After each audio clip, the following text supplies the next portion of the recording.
Hello mga ka-reels! So after ng kumpil, lunchtime na rin at pare-pareho kaming mga gutom na at antagal sa dami ng kinumpilan. So dito na kami kumain sa Mang Inasal ng tanghalian. Yan, ang daming pumunta rito after kumpil. Halos lahat dito nagpuntahan. So ayan na, waiting kami sa food to serve. At gutom na si Bunso. Si Kumari naman hindi pa nag-breakfast. So ayan na. Kain na siya. Nagutom na sa tagal na stay sa church.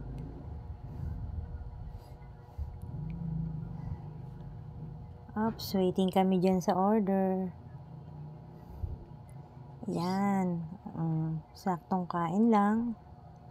And then after nyan, picture lang kami ng konti sa labas. Tapos uwian na at umuulan na naman sa labas at maismag. Thank you for watching mga ka-reels. God bless.